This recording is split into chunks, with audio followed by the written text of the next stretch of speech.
bawat paglipas ng araw, hatid ng pagtubo ng magkaminsan ay sumisira sa magandang pangarap. Ano man ang iyong pagkatao, noon at ngayon, huwag kang padadala sa mga pangyayari, sapagkat sa bawat balaki ng likha, kasama ka, kaibigan. Araw-araw, Lunes hanggang Biyernes,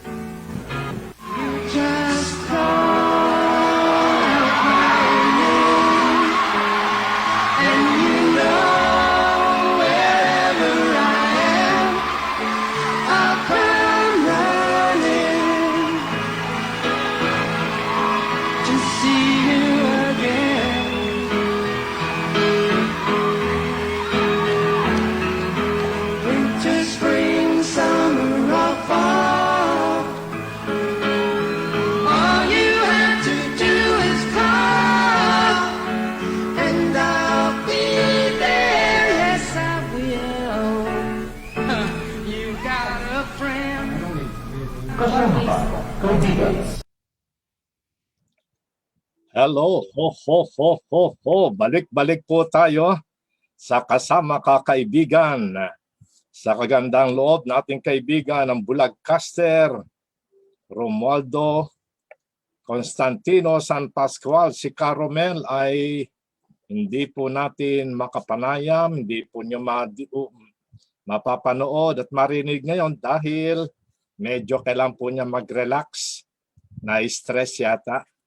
Ha? Naka-hi-fi. Okay, Caromel, ang pagaling ka kaagad. Isang banal na cruise lang yan. Holy water. Tanggal na yan. Ano? At siyempre po ang ating prayer para sa kalusugan ni Caromel. Para po lagi tayo may kasama ang kaibigan.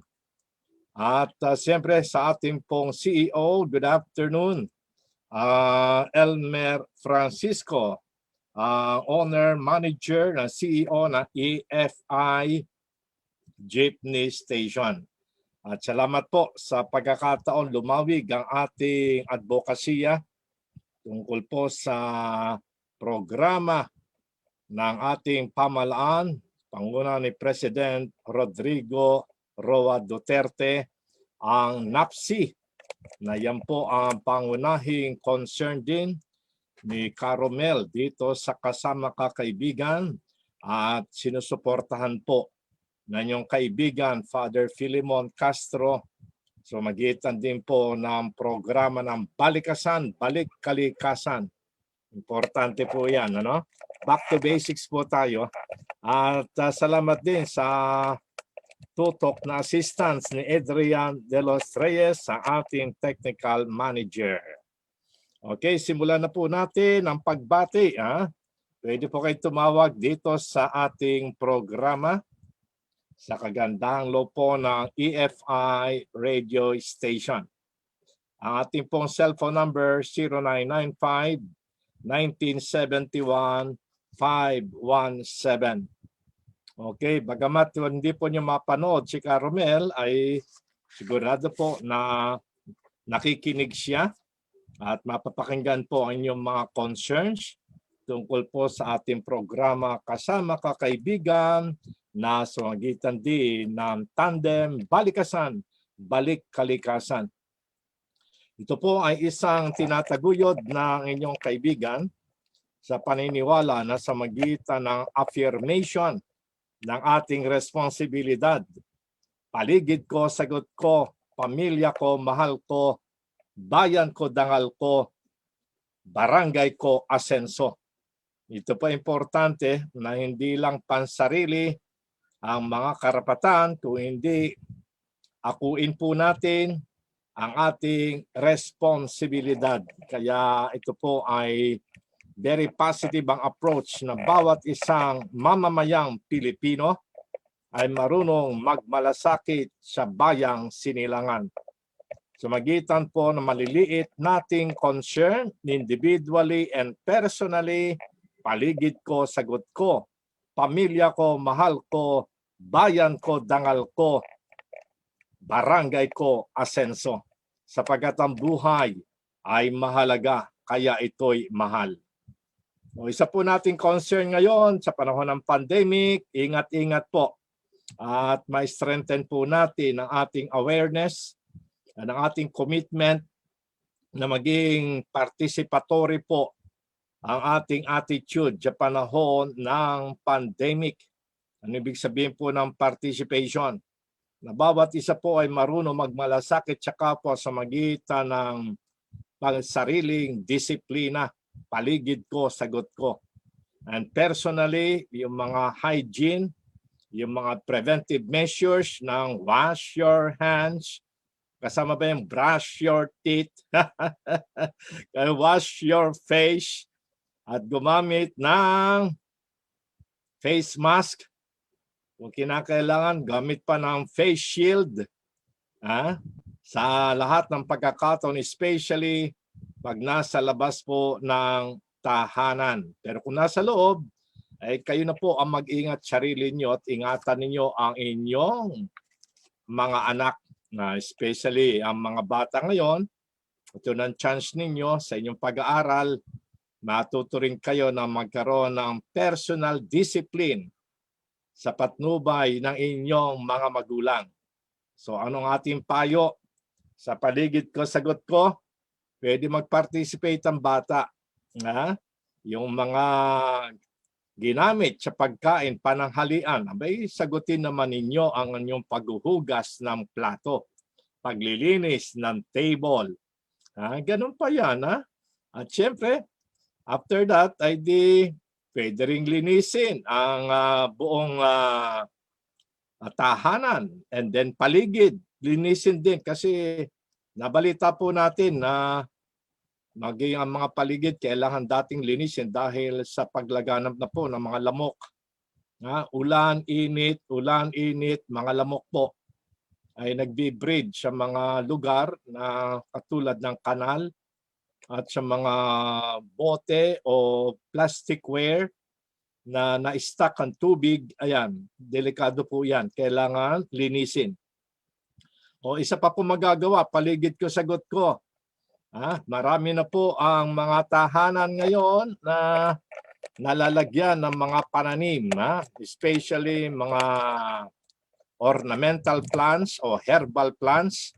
Ayan, sa mga backyard gardening, isa rin pong responsibilidad yan na pwedeng simulan ng mga bata, ng inyong mga anak mismo.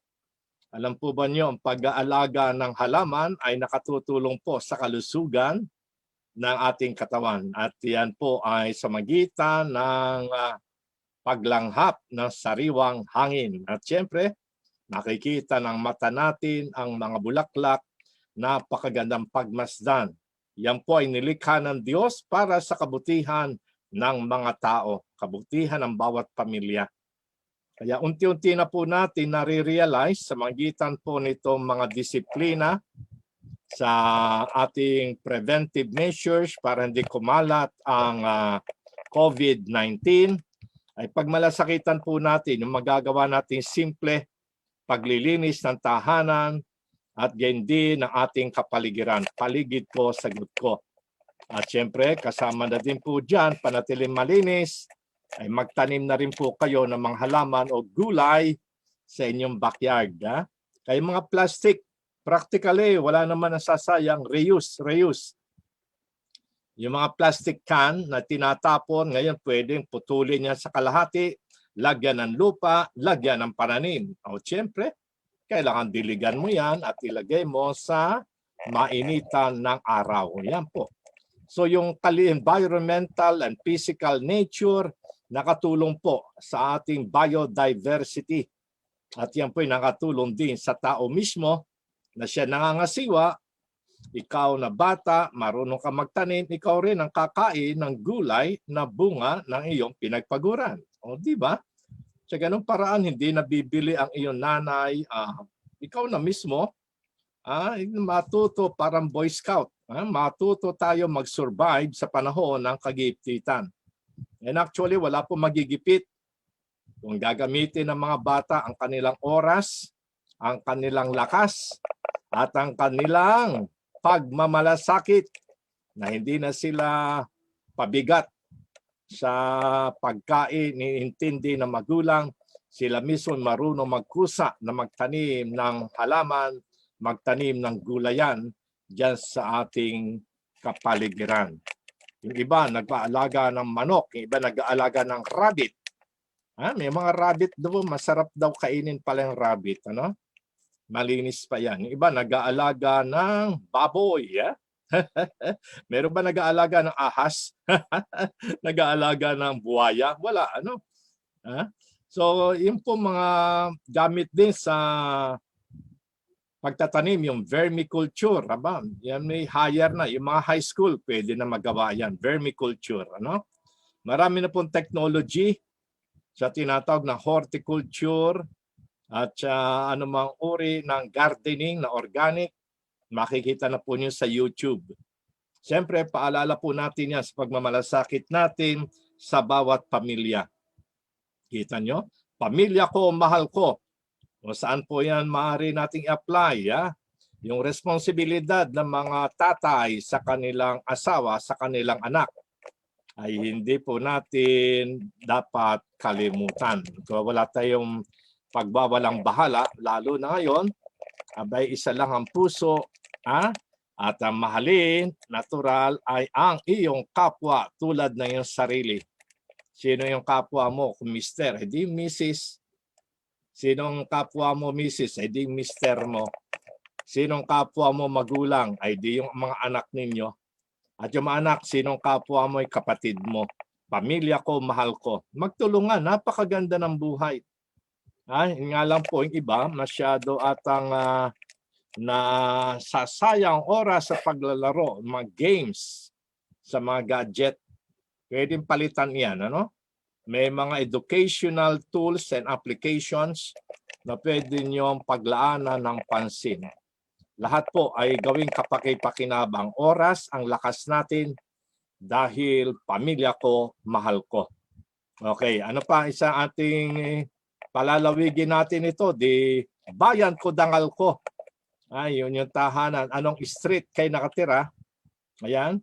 Anong pangalan ng inyong street? Alamin po ninyo kung sino-sino yan. Mag-search na lang kayo sa inyong Google. Educational pa rin yan.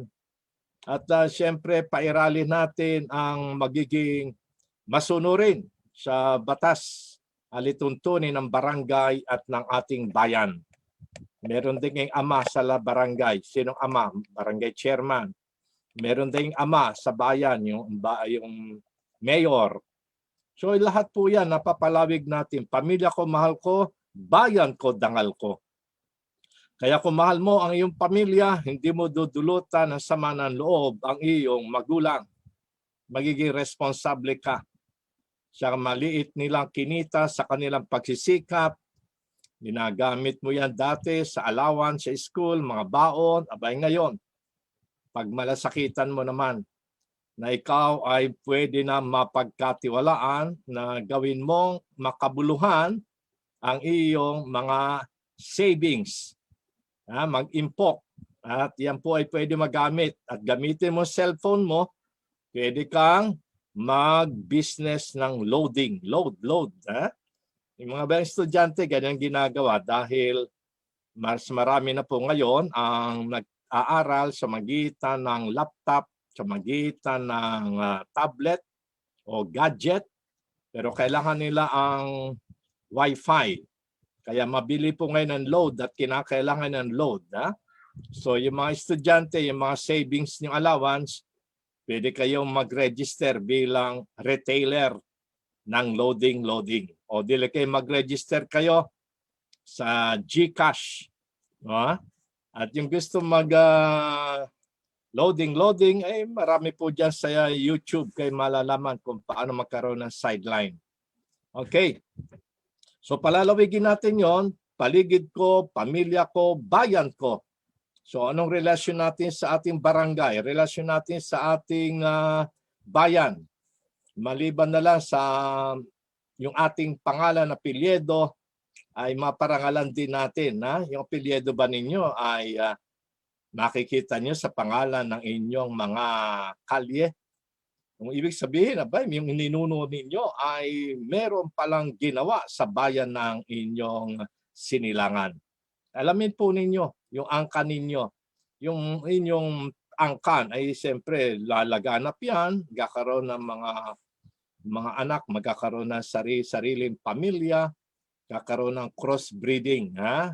Yung pamilya ng Castro at saka yung Balmonte, for example, yung pamilya ng De Leon at saka ng Acero, ay, pamilya ng Sahagún at ng Castro, ay nako, parami ng parepong yan po ang bubuo from pamilya, several families, bubuo ng barangay. And then barangay, magiging bayan. So ganyan din po, na natutunan natin disiplina sa loob ng tahanan, maging magalang at masunurin sa magulang, paglaki niyan, magiging magalang iyan sa barangay chairman at masunurin sa alituntunin ng barangay. Ganon din naman, pag lumawig yan, nag-aaral, maging magalang at masunurin sa teacher o guro. Dili kaya sa kagawad ng bayan at sa mayor ng bayan. Yan po ay very practical ng binhi.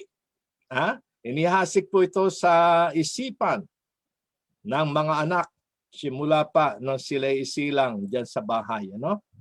Kaya mga magulang, yung mga parents, importante po 'yan ang nurturing ang mga anak sa magitan ng mga aral at salita ng Diyos. Like for example, meron ng anak ninyo marunong na magbasa ng Biblia, ay mag-practice ng Bible reading. At dili kaya i-share ang mga text ng Bible nang bibigay ng panibagong pag-asa, hope. Yan si Jeremy Sahagún, congratulations. Nakapaggawa na po siya ng maraming PowerPoint at JPEG. At yan ang sinishare niya sa kanyang mga classmates, mga kaibigan. Yung mga Bible verses na tulad po ng mga promises ng Diyos sa mga taong sumasampalataya at sumusunod sa Kanya. Kita nyo? Yung pong virtue ng obedience, yan ang number 1 na dapat ituro ng parents sa mga anak. Kaya nga bubuksan nyo sa Biblia, Efeso chapter 6. Babalik po natin. Yung talagang inaasahan nating kaunlaran ay magsisimula po sa pagiging masunurin ng mga anak sa kanilang magulang. At ang magulang na naghahangad na anak nila ay humaba ang buhay, ay turuan nila maging masunurin. Sapagkat ang masunurin at magalang sa magulang, yan po ang pagpapalain. At yan po ang mga nagiging leader ng barangay at naging leader ng bayan at natural pati baka bansang Pilipinas ay matulungan din. So yung responsibilidad natin bilang mga anak, bilang magulang sa loob ng tahanan, diyan po mahuhubog ang ating slogan, paligid ko, sagot ko, pamilya ko, mahal ko, bayan ko, dangal ko, barangay ko, asenso. Ayan, napakaganda, no? So, subukan po natin na matuto pa na sa mga naghahangad na yumaman, sa mga naghahangad din na magkaroon ng kayamanan sa langit, ano po ang ating gagawin? May paalaala po sa banal na Biblia na meron pong isang binatang mayaman na nagtanong kay Jesus kung anong dapat niyang gawin para magkamit ng life everlasting. Mayaman na po siya, binata pa, pero malaki po ang livelihood, maraming business. Iyan po ay livelihood. Ang sagot ni Jesus, kung nagtatanong ka na para magkaroon ng life everlasting, ay bakit mo tinawag akong mabuting guro? Iisa lang mabuti. Sino yon? Diyos lamang ang mabuti. At ang Diyos na iyong hinahangad na makita, ay makikita mo kung ikay magkakaroon ng life everlasting. At yun ang tinatanong nga ng mayaman. Anong gagawin niya para magkamit ng life everlasting? Hindi lang ang buhay sa ating daigdig, 50 years old, 60 years old, hanggang senior citizen. Kailangan meron po tayong tingnan pa natin na ang buhay na ito ay may karugtong ng buhay na walang hanggan.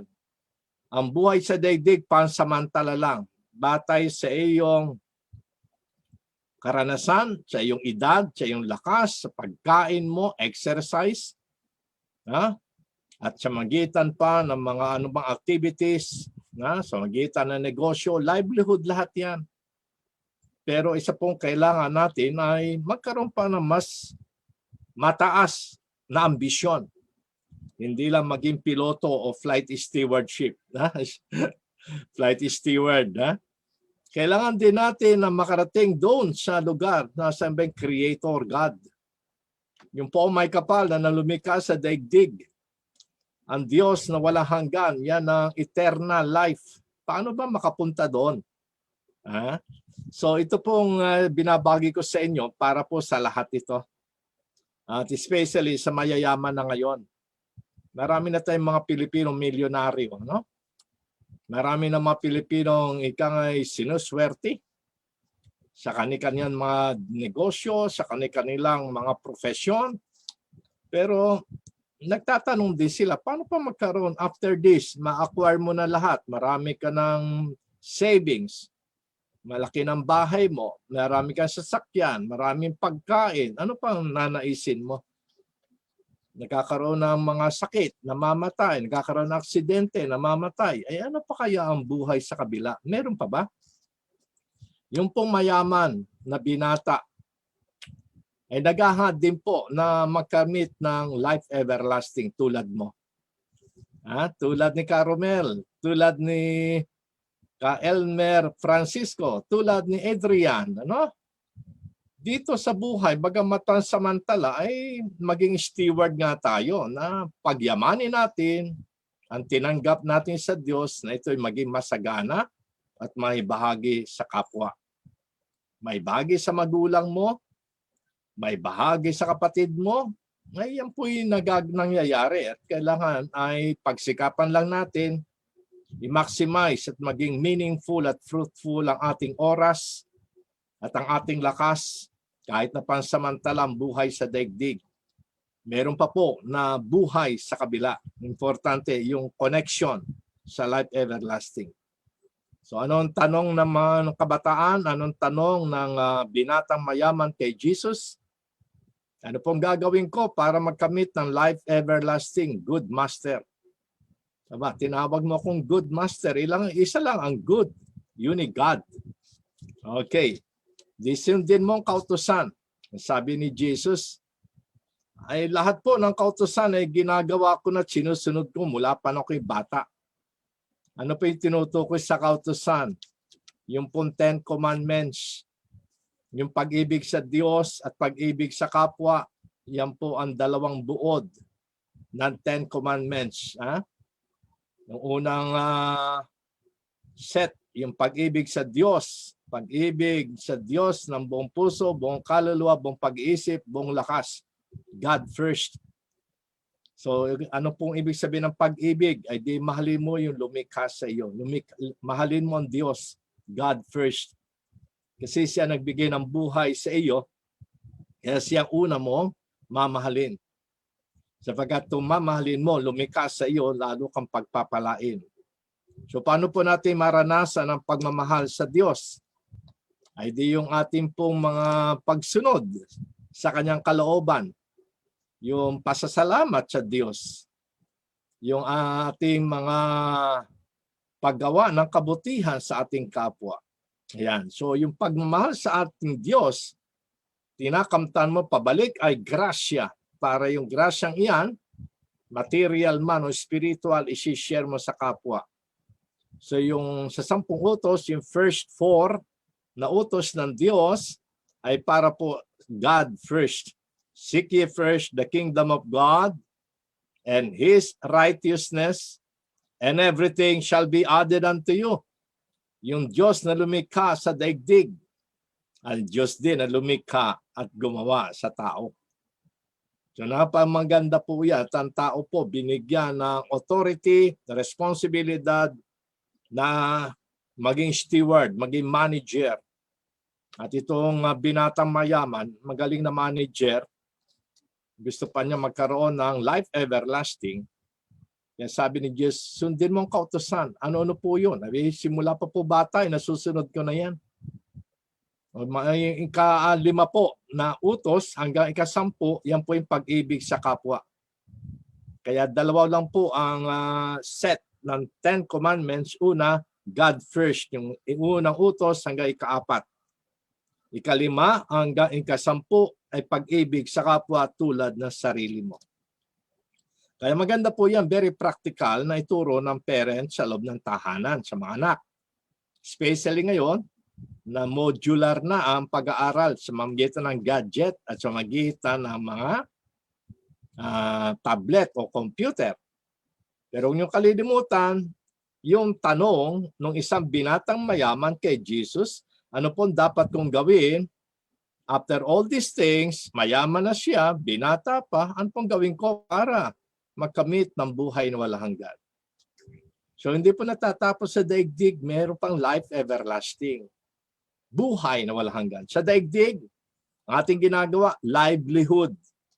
So sa magitan po ng barangay, may livelihood niyan, di ba? May mga regulasyon. Mga taga-barangay, mga taga-subdivision ay may pangasiwaan sa mga homeowners association. Ang magkapitbahay, nagtutulungan, may livelihood yan. Livelihood po, pansamantala lang yan. Yan, pwede magnegosyo, paikutin, palaguin, para i-share sa kapwa. Ganun po ang ibig sabihin yan. Kasi no man is an island. Mas marami kang mga kaibigan, mas marami ka natulungan, lalo kang aasenso. The more you give, the more you receive. Nagbigay ka ng 10 piso sa 100 katao. 10 piso sa bawat tao, 100. Magkano na yon? Di 1,000. Yung 1,000 na pinamahagi mo sa magitan ng 10 pesos each, babalik sa iyo hindi lang 1,000. Babalik sa iyo 10,000. Ganun po ang tinatawag na blessings sa the more you give, the more you receive. Ito siguro mayaman, may ganun din networking, kaya naging mayaman siya, binata pa. Pero kanyang tinitingnan, hindi yung kanyang livelihood, kung hindi yung life everlasting. Yung livelihood, pansamantala lang, temporalities. May regulasyon ng barangay, sa mahanap buhay, sa livelihood, may regulasyon ng bayan, may regulasyon ng ating BIR at saka ang DTI sa ating bansa para magkaroon ka ng livelihood. Ayan, pinagpapala naman ang masunurin. Kung susunod ka sa batas, lalo kang sasagana ka. Kaya lahat po ng ginagawa ng mga responsableng Pilipino, sila ay rehistrado na sumusunod sa patakaran ng paghahanap buhay at sila po'y nagbabayad ng buwis. And the more na sila nagbabayad ng buwis, lalo naman silang pinagpapala. Kita po ninyo, yan ang cycle. Ngayon, ano po yung life everlasting na tinatawag? At itong tinatanong ng isang mayaman kay Jesus. O sa mga mayaman, ito sagot ni Jesus.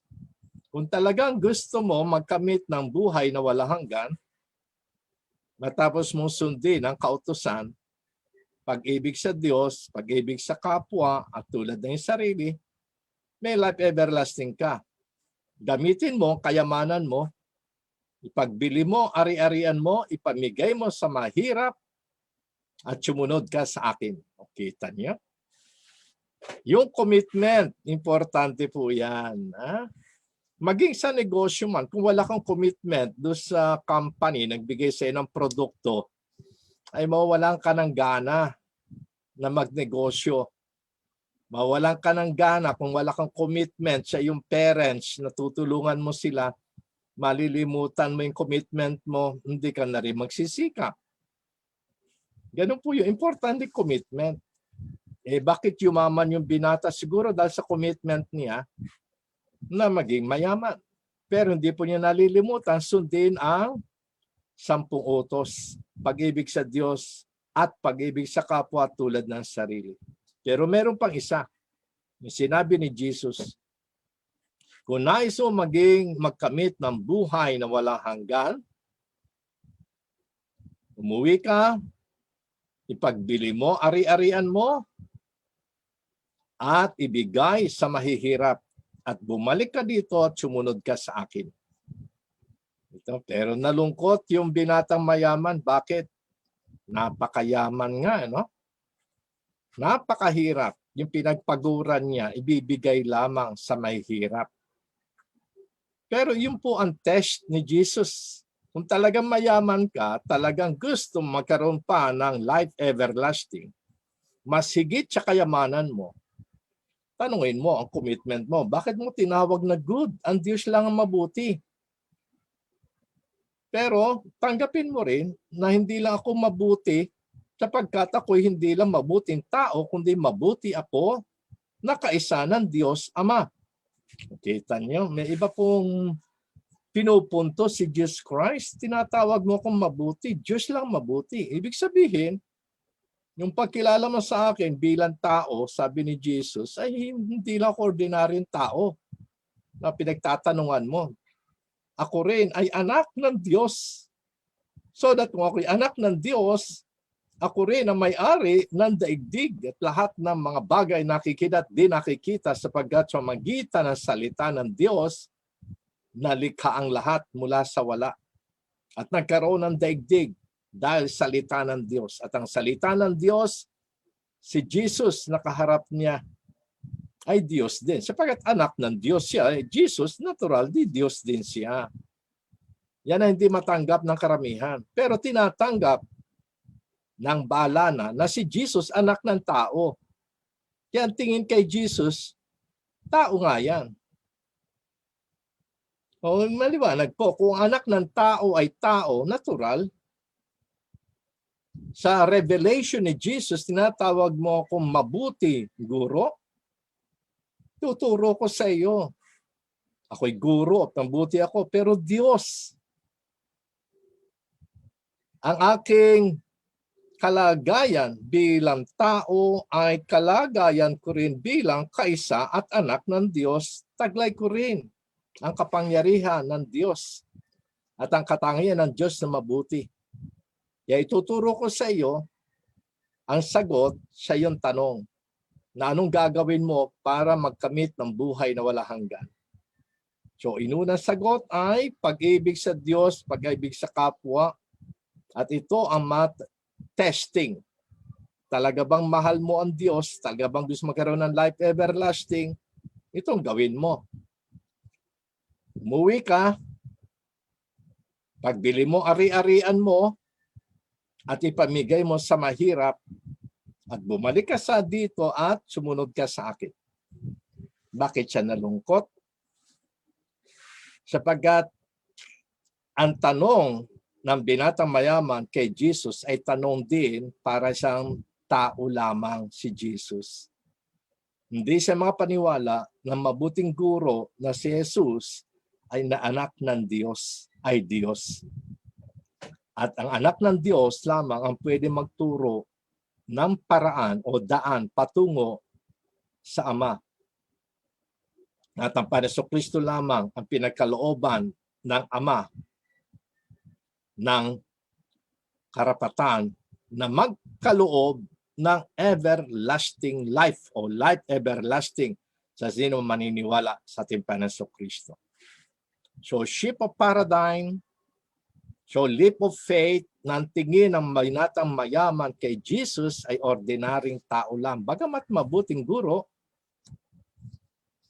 pero hindi siya naniwala nang sumagot sa kanyang tanong ay anak ng Diyos.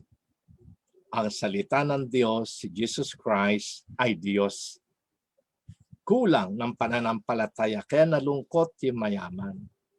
So ito po isang revelation na kung talaga pong ang mayayaman ngayon ay naghahangad ng life everlasting, ay may sagot din po para sa inyo. At ang sagot po ay yung pong sagot ni Jesus sa binatang mayaman. O anong kalagayan mo? Gusto mo kumandidato? Di ba ginagawa mo? Tutulong ka sa kapwa, nangangampanya ka, pagtulong, gano'n na pong estilo ngayon. Ngayon pa man, ang dami na nagpaparamdam na sila'y kakandidato. Kaya tumutulong na po sila sa kapwa. Walang masama yon. Ngunit, yan po ang may hangganan lamang. Yung kung ang pagtulong sa kapwa ay alang-alang sa iyong kaligtasan, then hindi ka manghihinawa na tumulong. Kung ang pagtulong mo sa kapwa sa magitan ng kayamanan, na yan ay pansamantala lamang na magagamit sa kabutihan ng kapwa, lalo na may hirap, then yung kagalakan ng pagbibigay ng tulong sa mahirap, yan po ang magbubunga at mag-ahatid sa inyo ng life everlasting. Ngunit ang mayaman tutulong sa mahirap dahil kakandidato lamang. Yan po ay tinatawag ay vain glory. Katulad nitong binatang mayaman, yung kayamanan niya, vain glory lang yan. Hindi iyan maghahatid sa kanya tungo sa buhay na wala hanggan. Kaya nalungkot. Dapat naging masaya siya kung susunod siya. Sinabi ni Jesus, ipinagmagay mo sa mahihirap yung iyong ari-arian at sumunod ka sa akin at sigurado kung saan ako pupunta ay kasama kita. Kita po niyo. Pero kung may pag-alinlangan at gagamitin nga ang kayamanan ng mahirap para lang makatulong sa kapwa at dahil meron siyang hinihintay na kapalit, ay malulungkot din po. Kaya marami mga kumandidato na sabi nila, nakatulong na kami sa kapwa, bakit natalo pa kami? Ayan ba po mga reaksyon? Ay ibig sabihin ay yung pagtulong mo pala sa kapwa ay hindi pala pagtulong. Bakit? May plastic. Ano yon? May kapalit eh. Investment yan.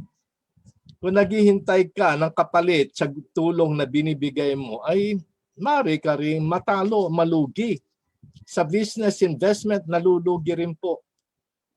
Kaya mga mayayaman at gustong maglingkod sa bayan, gustong kumandidato para kung ano man ang kanyang purpose, ay makikita po sa panahon din natin, marirealize nyo. Batay po sa karanasan ng isa binatang mayaman na tinatanong kay Jesus ay life everlasting. Kung ang iyong hinihintay lamang ay pagkaroon ka ng pwesto sa gobyerno sa loob ng 6 na taon at doon ka lalong sisikat, magkakaroon ng kapangyarihan, pangalagaan mo negosyo mo o lumawig pa negosyo mo, ay mawawala rin po. Hindi po iyan magbubunga ng kasiyahan o kagalakan. Kaya marami po mga nalulungkot na mayayaman na mga kumakandidato dahil lumalabas yung kanilang vested interest na ginamit ang kayamanan para lalo silang maging mayaman sa magitan ng kapangyarihan na ibibigay sa kanila ng mga taong tinulungan nila, kunwari tulong. Pero actually, may kapalit. Anong kapalit? Natural, yung boto. Pero hindi po nagtatagal yan. Bakit? Marami po na tumanggap ng ganitong tiwala na maglingkod sa bayan ay nawawala na po yung kanilang dakilang mithiin.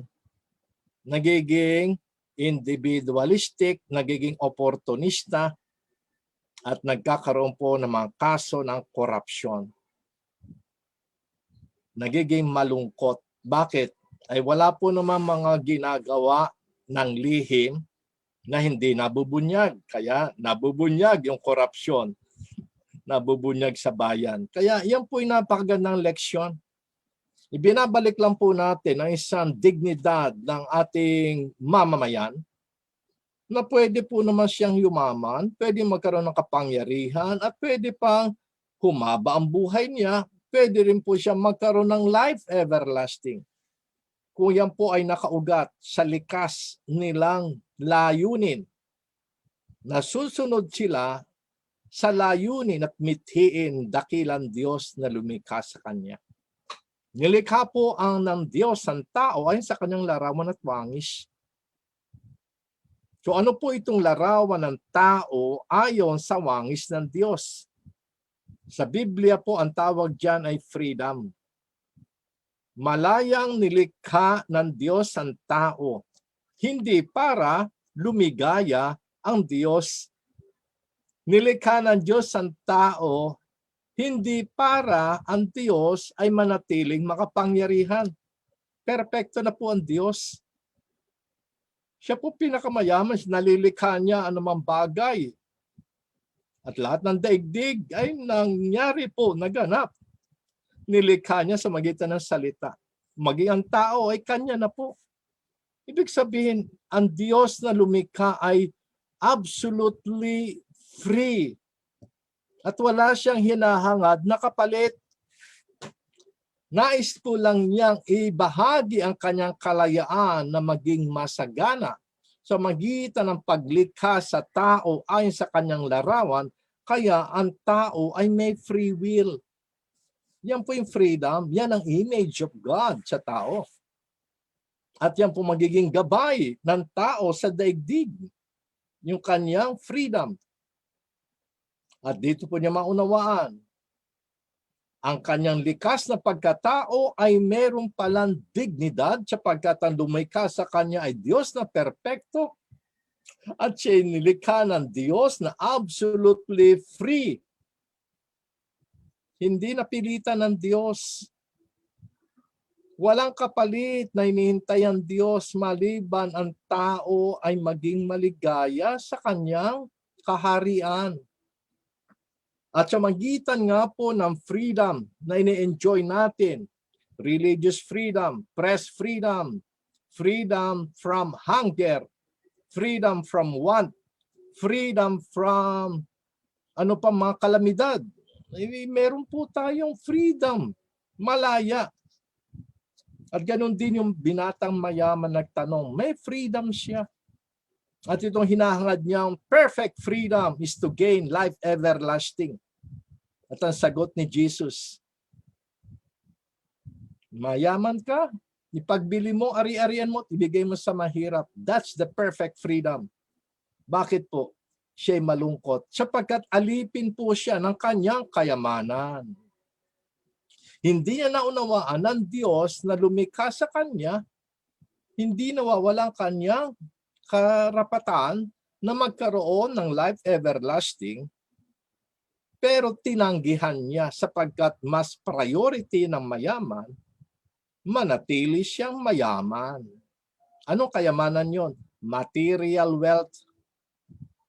At diyan po natetest, ano bang priority ng tao sa daigdig?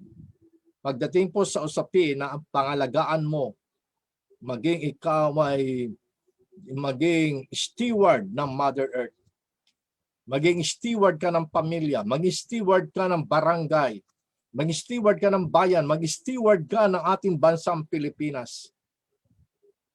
Yan po ay test pa rin dahil nariyan po napapaloob ang iyong pagiging tao.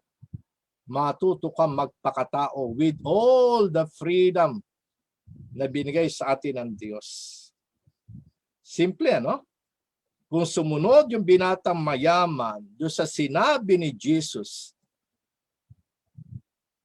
sigurado magiging maligaya siya. Bakit siya naging malungkot? Sapagkat yung narinig niya na sagot ni Jesus sa kanyang katanungan na magkaroon siya ng buhay na walang hanggan. Natalo siya. Mas binigyan niya ng pagpapahalaga yung material wealth. Yun ang priority niya. At yung tinatanong yung life everlasting, secondary lang pala. Mayroon pong ganyan. Ginagamit ang Biblia. Secondary lang. Pero anong motibo? Para lalong maging mayaman, maging makapangyarihan. Ginagamit yan ng mga religious leaders, ginagamit din sa anumang sekta. Magandang layunin, magkaroon life everlasting. You're free.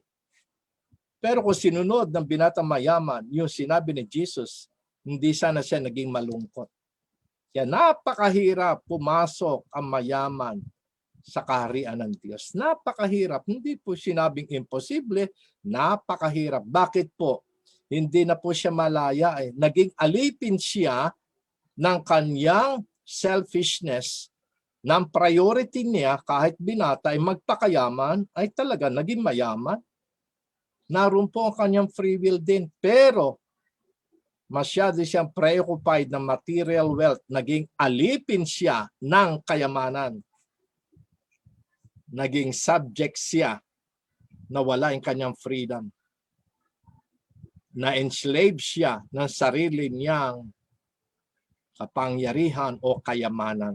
Kaya hindi po siya malaya, hindi makarating sa langit. Kaya malungkot. Sapagkat kung siya sumunod, sigurado hindi siya maging malungkot. Kaya kayo po mayayaman. Naghahangad ng bawat isa maging mayaman. Ang daming networking business, ang daming forex, ang daming investment scheme. Gusto mayaman. Nung mayaman na, ano ngayon? Meron ba kayong spiritual wealth? Ayan naman ang tanong.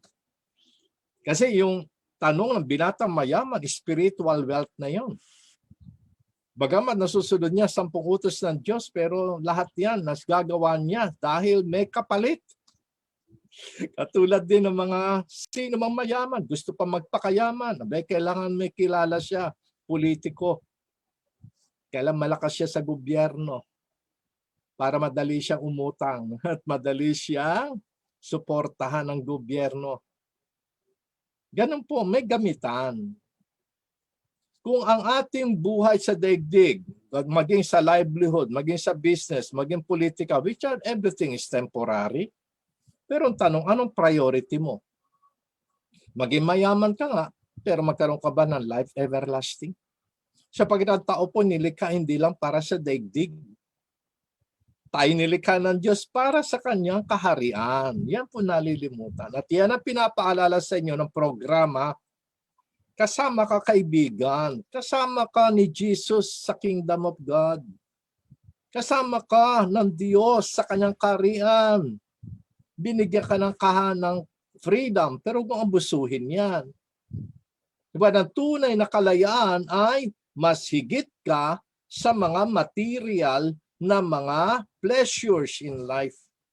Ngunit kung ikay maging addict sa mga tulad ng gadget, games, addict sa pera, addict sa kapangyarihan, addict o droga, mga toxin, ay hanggang dyan lang po yan. Mga addict po, nalason yan, may cancer din yan. Yan po yung sakit ng kaluluwa. Maaari magamot ang sakit ng katawan. Mayaman. Maaari pa magpahaba ng buhay. Mayaman may mga stem cell. May kayamanan, may bodyguard. Marami siyang lahi. Hindi lang isang pamilya. Maraming mga lahi ang hindi matatapos at kung marami siyang asawa, marami siyang anak, sigurado bubuo na naman siya kanyang kaharian sa kanyang pagtakbo sa politika. Sigurado, pamilya lang niya, angkan niya, sigurado na yan. Paramihan. Yung iba gagamit, maging popular. Kanya-kanyang paraan, pero ang nangyari po, napuputol yung ugnayan natin sa Diyos na lumikha. Kaya binabalik po natin yung freedom.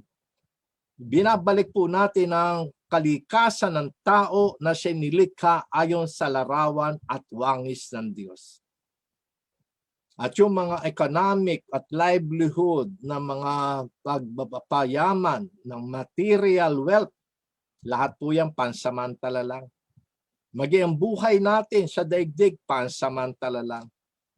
So nariyan po yung yearning. Ano ba yung life everlasting? Yan nga po dahilan kung ba't naparito sa daigdig si Jesus Christ. Upang ang mga tao bigyan niya isang uri ng buhay, isang buhay na ganap at kasiyasiya. Ayan. Ayan ang buhay na ganap kasiyasiya. Yung sinabi po ni Jesus Christ na sinagot niya yung tanong na mayaman, yung life everlasting. Kasi sino man nag-aangad magkaroon life everlasting natural, magiging mapagmahal yan, magiging responsable yan. At hindi yan ang nagagawa ng bagay na ikamamatay niya sa kasamaan. Hindi siya gagawa ng masama, makasisira sa kanyang angkan. Hindi siya susuway sa utos ng Diyos. Baka hindi siya makapasok ng harian ng Diyos. Natural. Ang magnanakaw, hindi po pwedeng pumasok sa langit. Walang life everlasting yan. Ang sinungaling, hindi rin po pwede pumasok sa langit. Ang nangangalunya, adulterous, hindi rin mapasok sa langit yan. Yung mapag-imbot, ayan, yung covetousness, hindi pasok sa langit yan. Kaya bakit ang tao, ang priority magpayaman sa magitan ng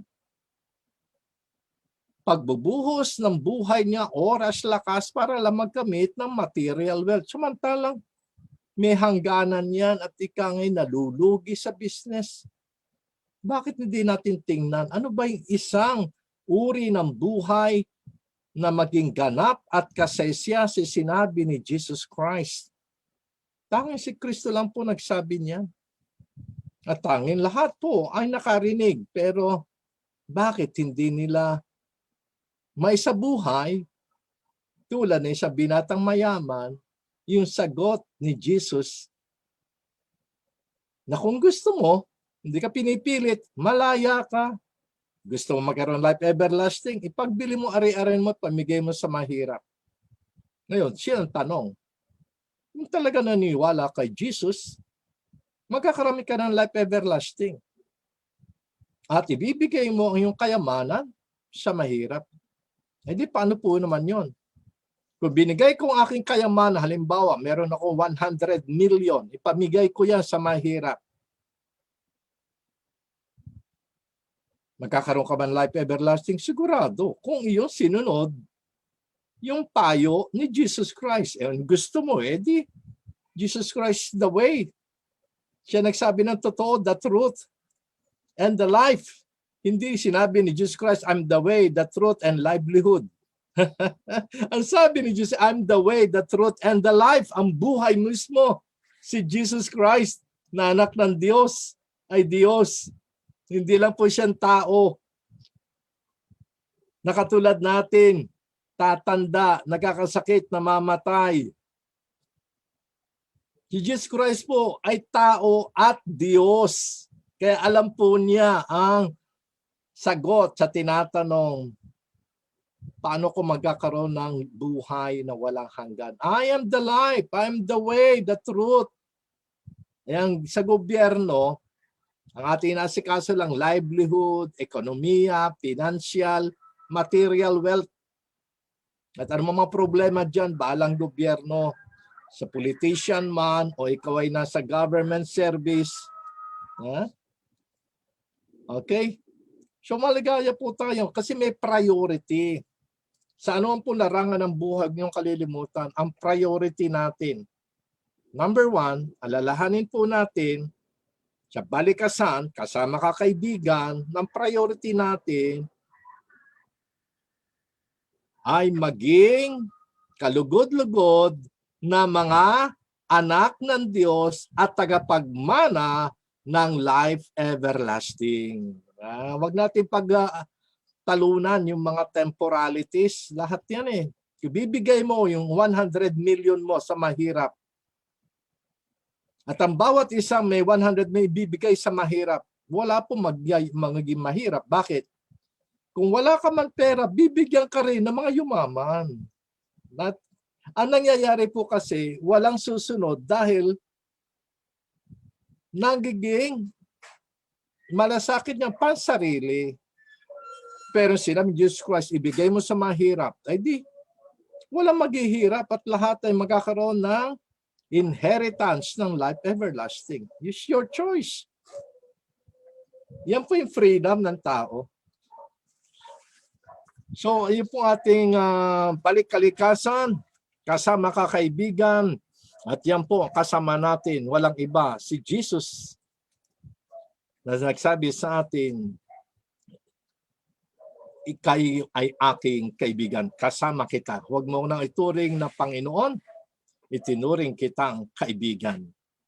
So napakaganda po ng ating balikasan.